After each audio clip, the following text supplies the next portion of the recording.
Olá, alunos! Estamos de volta aqui com mais uma aula para o concurso UFG 2018, mais uma aula de informática, ainda falando sobre os componentes de hardware do computador. Então acompanha comigo.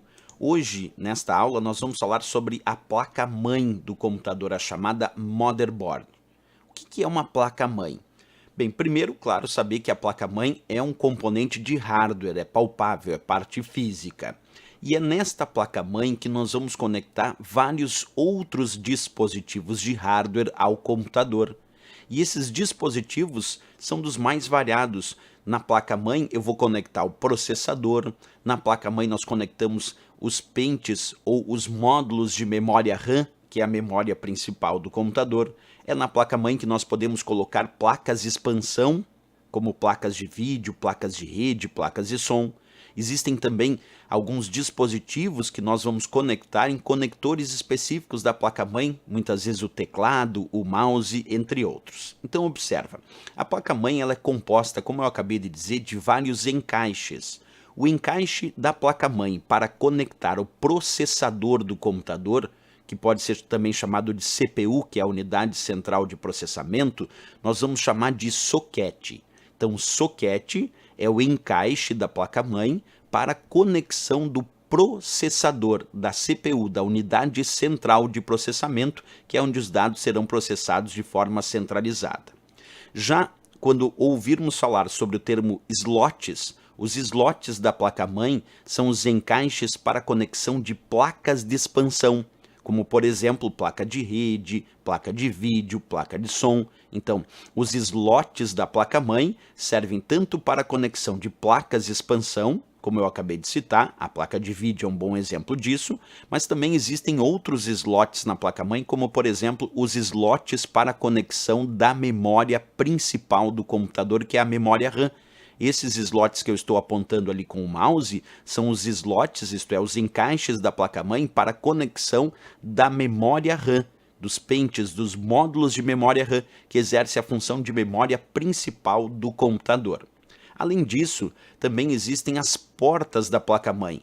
Portas é o nome que se dá aos encaixes da placa-mãe para conexão de periféricos externos, aqueles que ficam fora do gabinete. Por exemplo, um teclado fica fora do gabinete, então eu vou conectar ele através de uma porta da placa-mãe.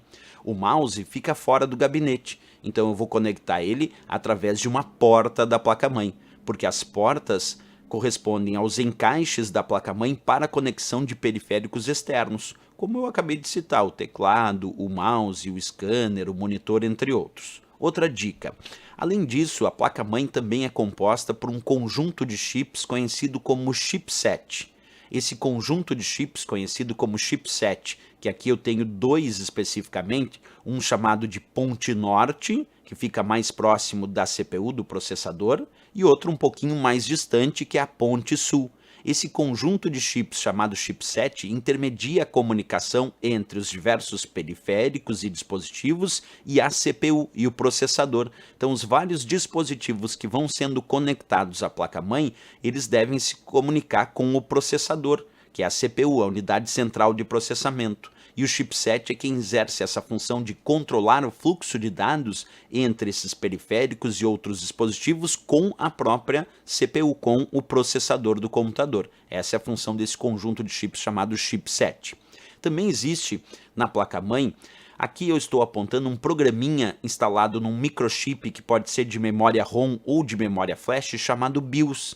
E esse programa BIOS, que significa Sistema Básico de Entrada e Saída, que aparece aqui armazenado num microchip desta placa-mãe, esse programa BIOS, o Sistema Básico de Entrada e Saída, vem de Basic Input Output System, o Sistema Básico de Entrada e Saída, serve para dar inicialização ao sistema. É nesse programa BIOS que contém as informações que serão passadas ao processador no momento da inicialização do sistema. Então, o programa BIOS serve para inicialização do sistema. E aí nós temos uma base do entendimento, então, de como funciona essa nossa placa-mãe, a motherboard. Ok, pessoal? Era isso, aguardo vocês na próxima aula e, como sempre, eu peço, não esquece, se gostou do nosso vídeo, marca um gostei, é bem importante aqui para o canal, e também se inscreve no nosso canal. Grande abraço, até a próxima aula e bons estudos!